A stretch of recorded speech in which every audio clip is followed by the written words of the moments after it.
ढोलकपुर नाम का एक बहुत बड़ा गांव था, जहाँ पर पूजा और राखी नाम की दो बहनें रहा करती थी। पूजा दोनों बहनों में सबसे बड़ी थी और वो बहुत ही ज्यादा सुंदर थी। वो सुंदर होने के साथ साथ बहुत ही ज्यादा घमंडी और आलसी भी थी। पर वही छोटी बहन राखी ज्यादा खूबसूरत तो नहीं थी, पर वो बहुत ही अच्छी और शांत स्वभाव की थी। उनकी माँ दूसरों के घरों में काम किया करती थी, जिससे उनके घर का खर्चा चलता था। एक दिन की बात है, पूजा अपने पिता से कहती है, अरे पिताजी, ये क्या है? आप हमारे लिए कुछ लेकर आए हो क्या?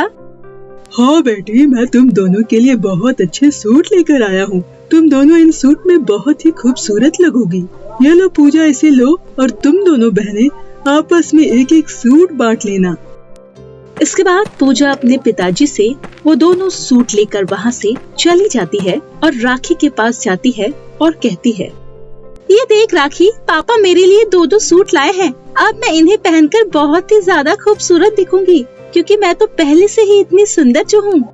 पर पूजा दीदी, इसमें से तो एक सूट मेरा भी होगा ना, क्योंकि पिताजी तो सूट हम दोनों के लिए लाए होंगे, सिर्फ आपके लिए तो नहीं।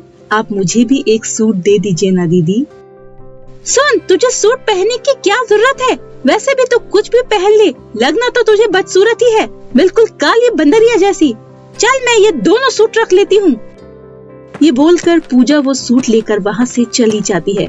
राखी ये सब देखकर बहुत ही ज्यादा उदास होती है। फिर ऐसे ही एक हफ्ता बीत जाता है और एक दिन पूजा की सहेली का जन्मदिन आता है और पूजा पार्टी में जाने के लिए तैयार हो रही थी। तभी वहाँ पर राखी आती है और बोलती है, दीदी, क्या मैं आपके साथ पार्टी में चल सकती हूँ? मेरा भी पार्टी में जाने का बहुत मन कर रहा है। क्या मैं तुझे पार्टी में ले जाऊंगी? तेरा दिमाग तो नहीं खराब हो गया है? मैं तुझे पार्टी में लेकर अपनी बेइज्जती करवाने नहीं जाऊंगी। और हाँ सुन, तुझसे ज्यादा सुंदर तो मेरी सहेली के घर पर जो काम करते हैं वो है। तुझे देखकर तो ये भी नहीं लगता कि तू मेरी बहन है। कहाँ मैं इतनी खूबसूरत हूँ और कहाँ तो एकदम बंदरिया जैसी काली। मैं तुझे पार्टी में नहीं ले जाऊंगी, चाहे कुछ भी हो जाए। पूजा की आवाज सुनकर वहाँ पर उसकी माँ आ जाती है और फिर पूजा को डांटते हुए कहती है, ये तुम क्या बकवास कर रही हो पूजा? जिस तरह तुम मेरी बेटी हो, उसी तरह राखी भी मेरी बेटी है।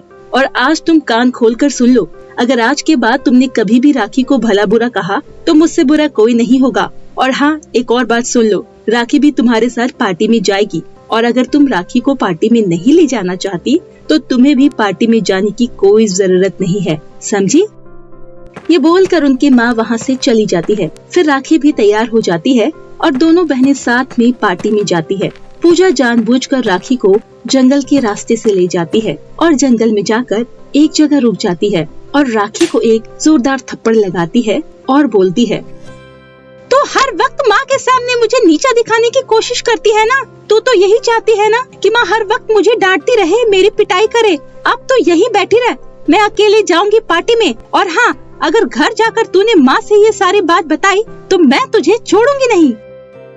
पर दीदी, जंगल तो बहुत ही ज्यादा डरावना है, मैं यहाँ अकेले कैसे रहूंगी? मैं आपकी शिकायत माँ से नहीं करूंगी, प्लीज आप मुझे भी साथ ले चलो ना। तुझे मेरी बात समझ में नहीं आती क्या?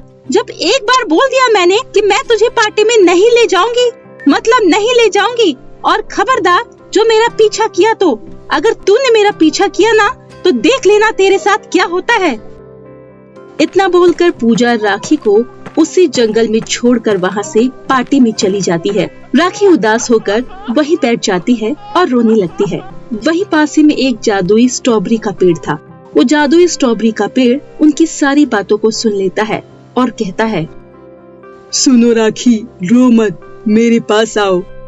अचानक ऐसी आवाज को सुनकर राखी इधर उधर देखने लगती है और डर कर कहती है, अरे ये कैसी आवाज है? कौन है यहाँ? कहीं कोई भूत तो नहीं है? कौन है यहाँ? किसने मुझे आवाज लगाई?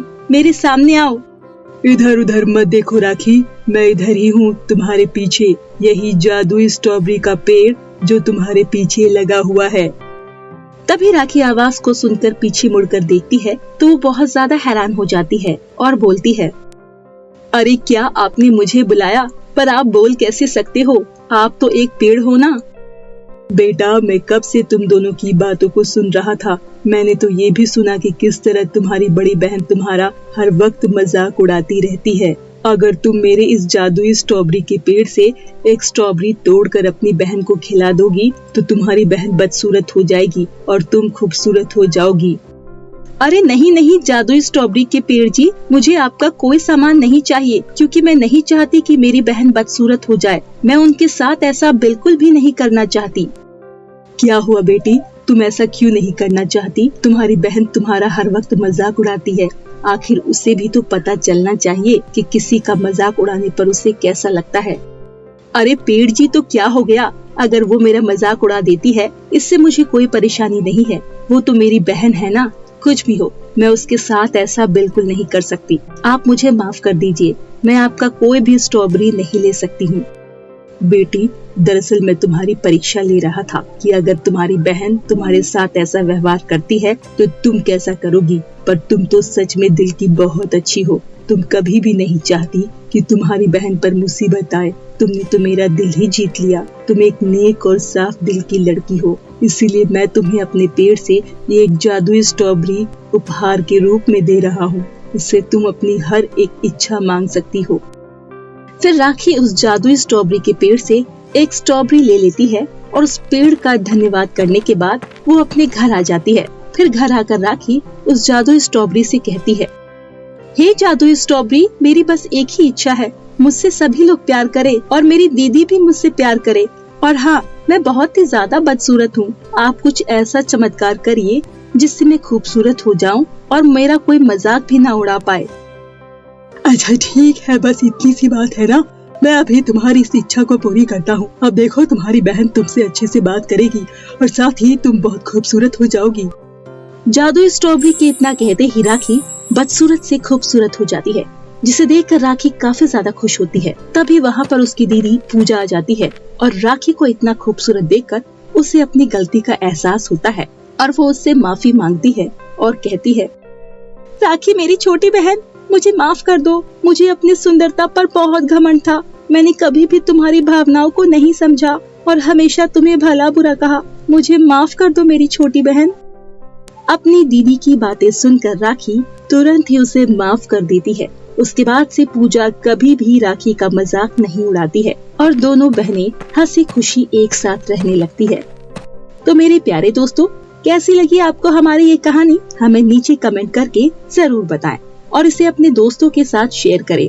और हाँ दोस्तों, अगर आपने अभी तक हमारे चैनल को सब्सक्राइब नहीं किया तो जल्दी से नीचे लाल कलर का बटन दबाकर सब्सक्राइब करें और बेल आइकन दबाना ना भूलें, ताकि आप ऐसे ही नई मजेदार कहानियाँ देख सकें। तो दोस्तों, तब तक के लिए आप अपना ख्याल रखिए। धन्यवाद।